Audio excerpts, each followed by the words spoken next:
I'll pass the floor to His Grace, my friend Dhananjaya Prabhu, and he will enlighten you with a few words. Thank you very much, Vishnu Prabhu. As Prabhupada himself said, books are the basis and preaching is the essence. So the actual basis, the foundation of our International Society for Krishna Consciousness are Prabhupada's transcendental books. And Prabhupada has left us an amazing legacy.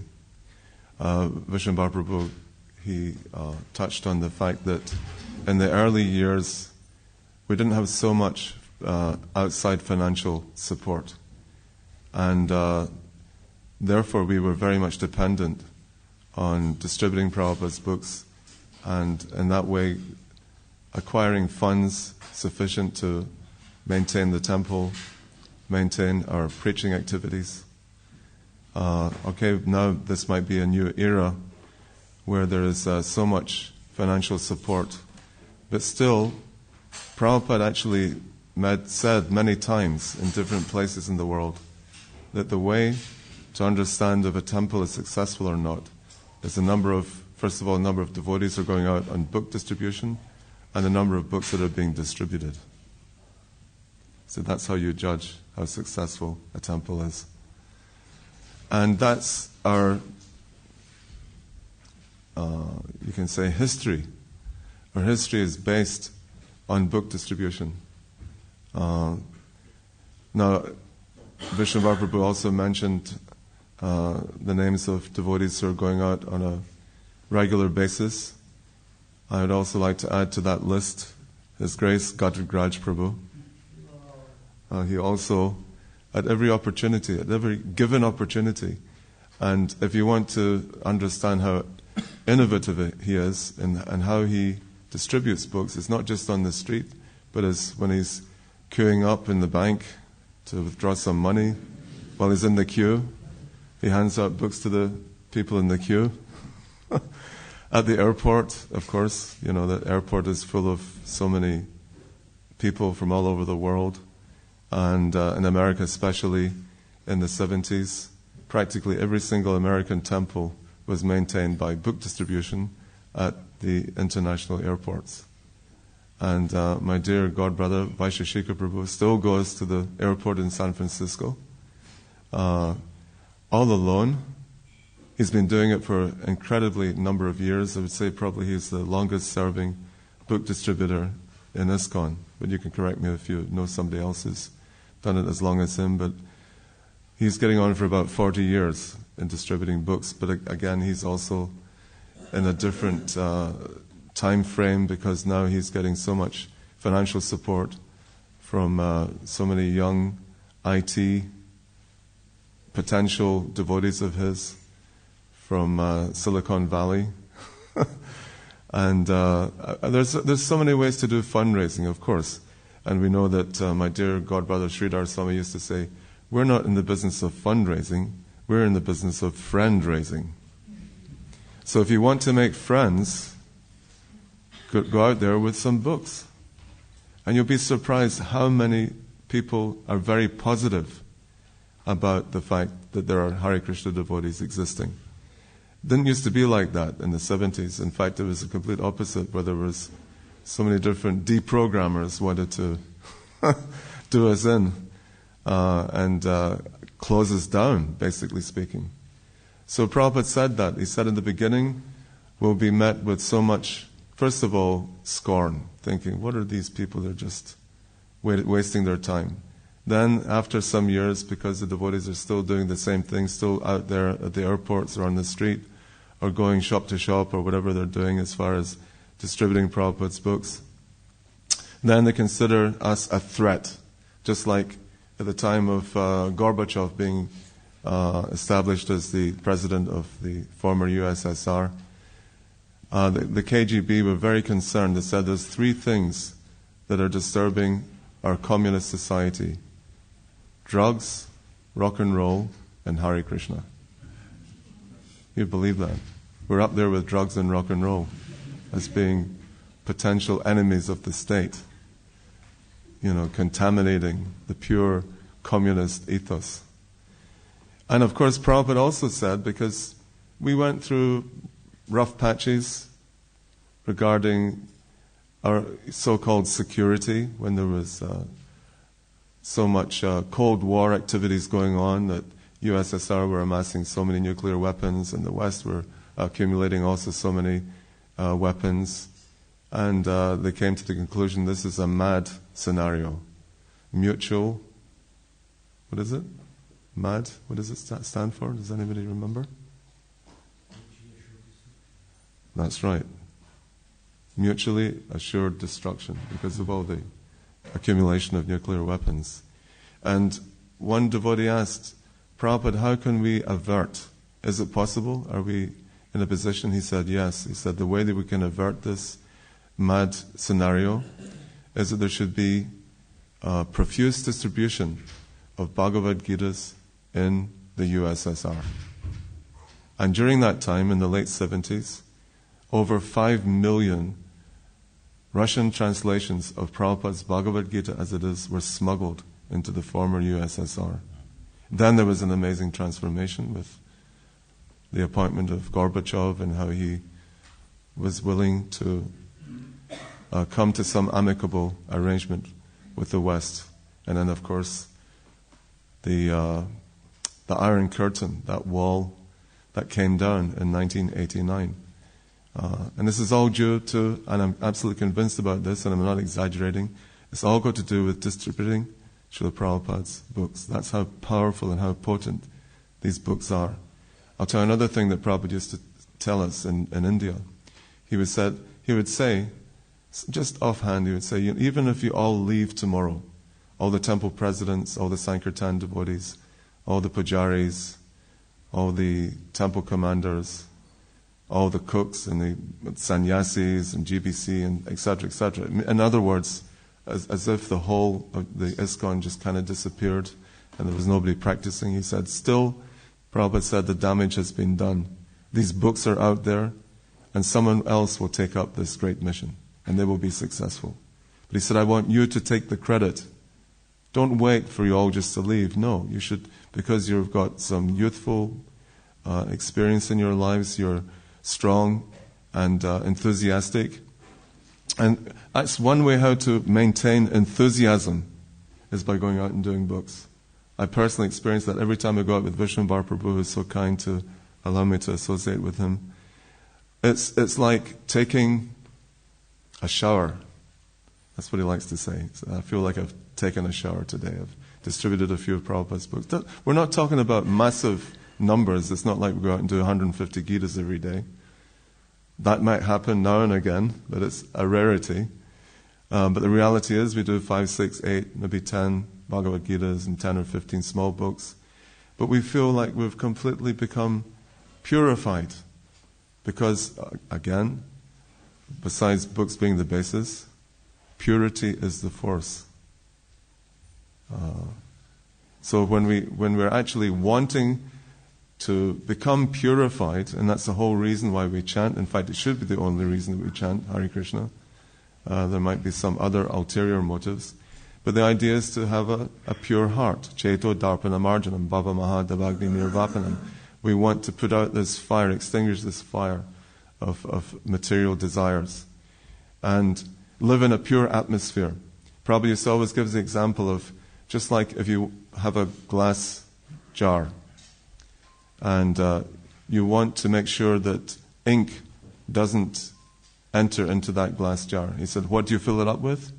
You fill it up with a pure liquid, like milk, until it's practically overflowing. Then if you try to add the ink to the jar, it will slide off the surface of the top. Won't be able to contaminate the jar because the jar is filled up to the brim with milk. In the same way, if our hearts are filled up to the brim with how to serve Srila Prabhupada's mission, and we're supposed to also be Prabhupada Anugas, right? That means following in the footsteps of Srila Prabhupada.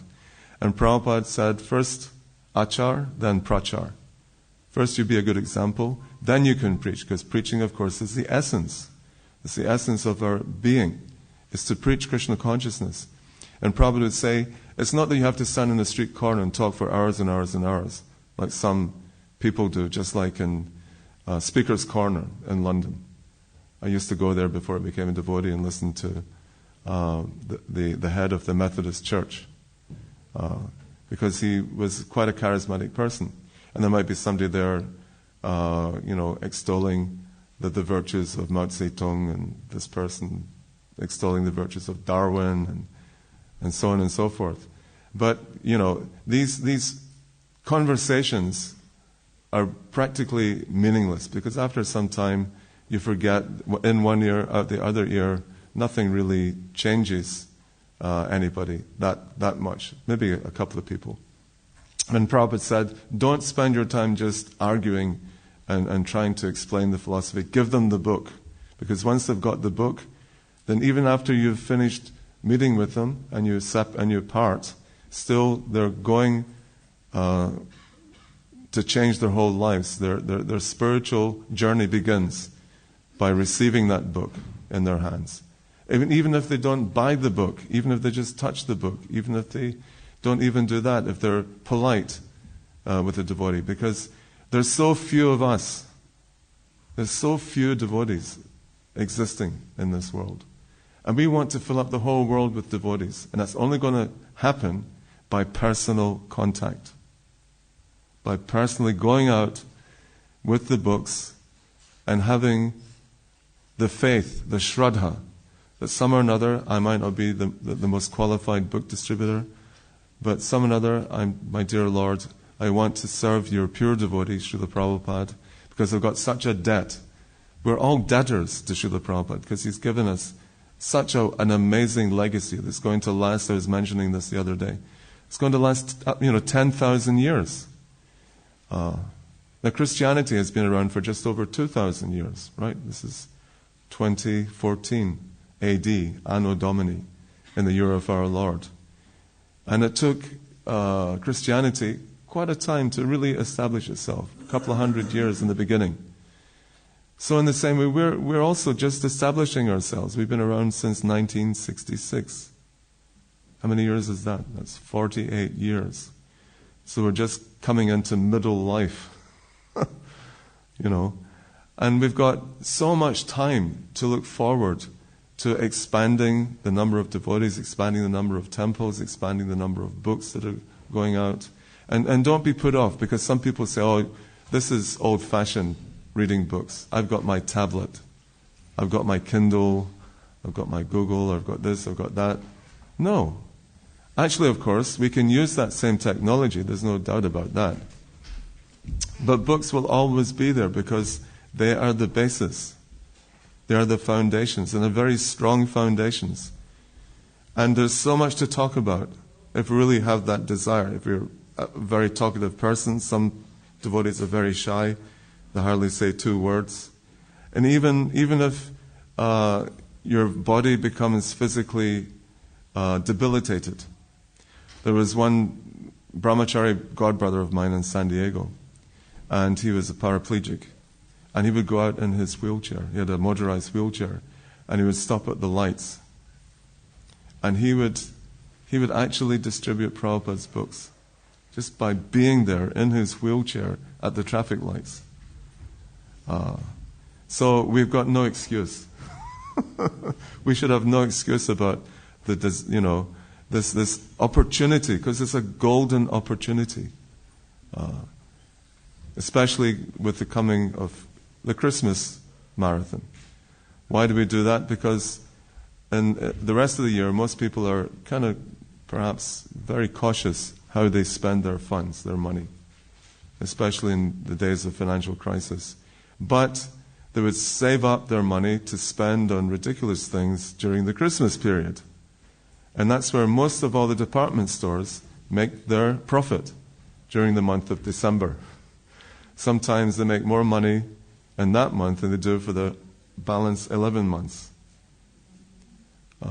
So in the same way, we can take an opportunity of the generosity of people and say to people, here's a wonderful gift, this Bhagavad Gita. This gift continues giving. It's giving of itself all the time. In fact, I tell people I've been reading Bhagavad Gita for 45 years, and I'm still not tired of reading it, because there's just so many things that one can learn, and one can, because there's all different angles of understanding. And people are surprised. They say, well, you've read the book for 45 years. It must be so boring. But it's not. It's not boring. Just like we're constantly chanting the Hare Krishna Maha Mantra. One time, George Harrison, when I went to visit him with Sripati one time, he had come back from the pub, because we were there unofficially. And he was a little bit drunk, obviously, and he was a little surprised to see us sitting in his front room.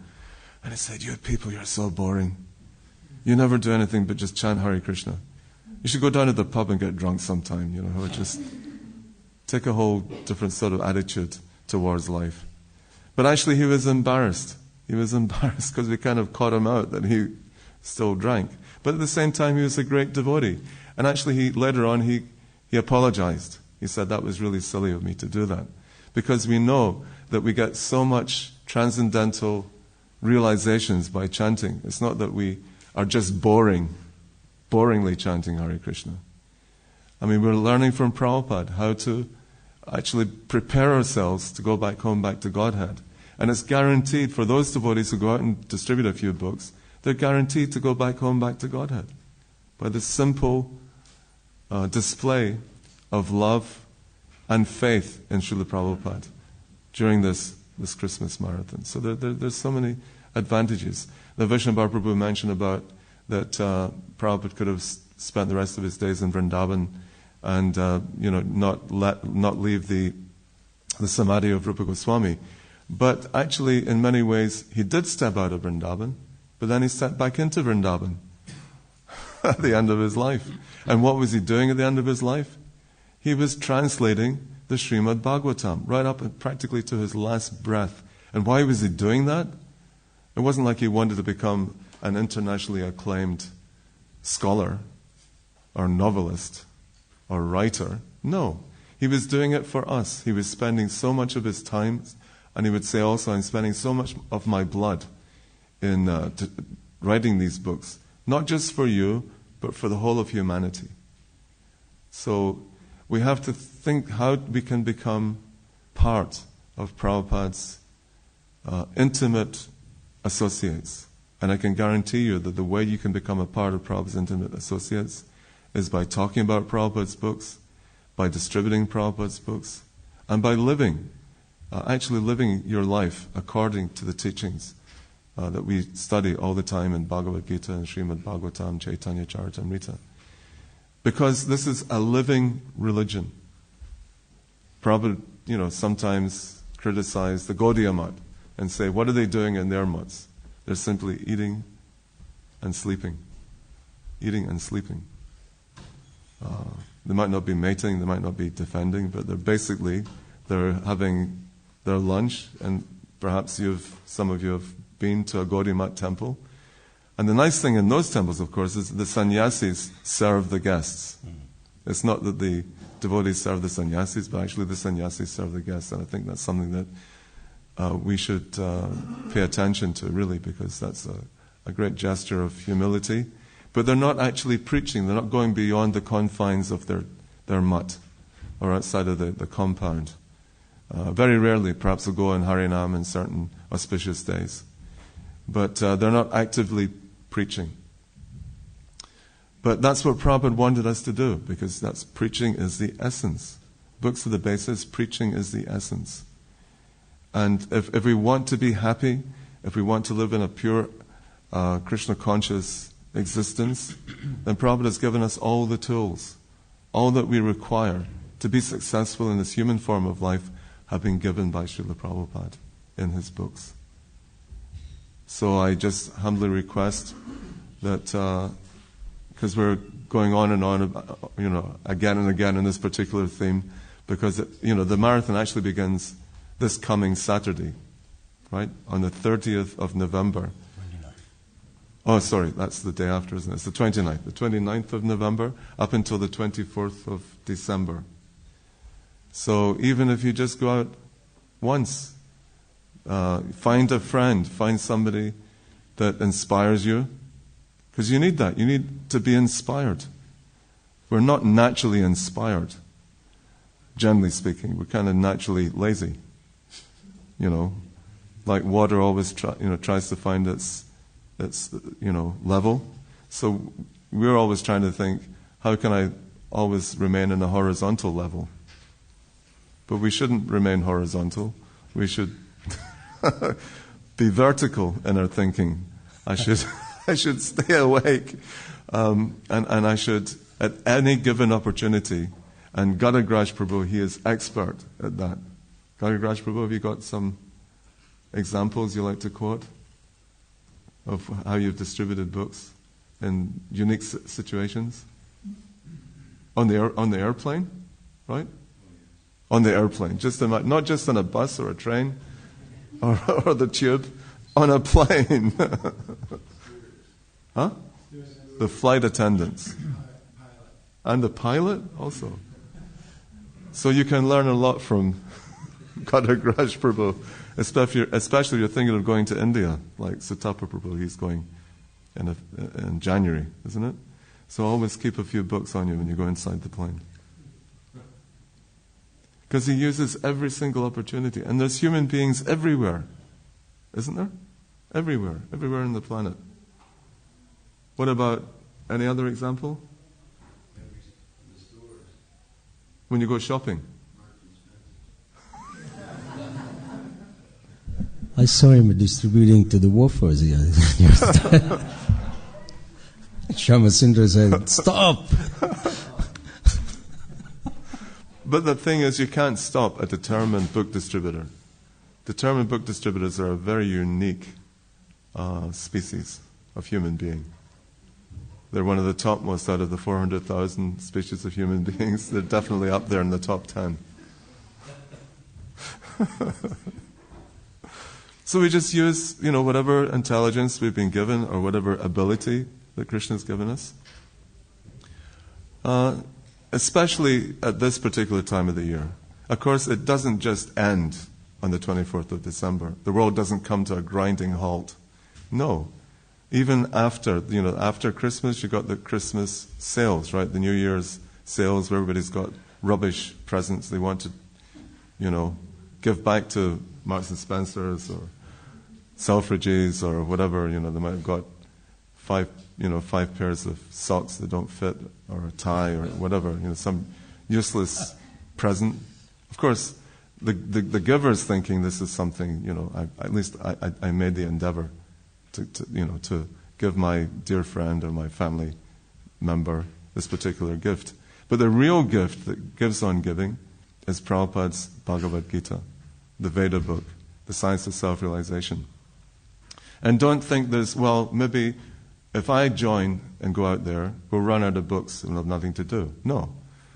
We've made arrangements so that there's sufficient number of books.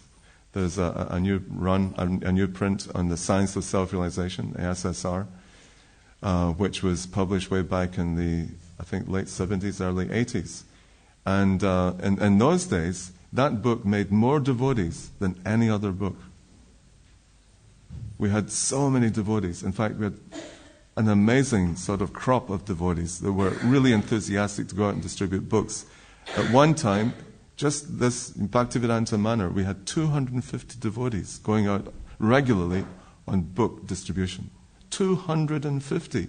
And most of them came by reading the Science of Self-Realization. So again, that's available. There's also the Veda book, which is like the update on the Science of Self-Realization in some ways. Right? There's a few articles which are in both books. So they're related. They're like twin brothers almost. So I'd like to finish there. Is there any questions or comments by anybody?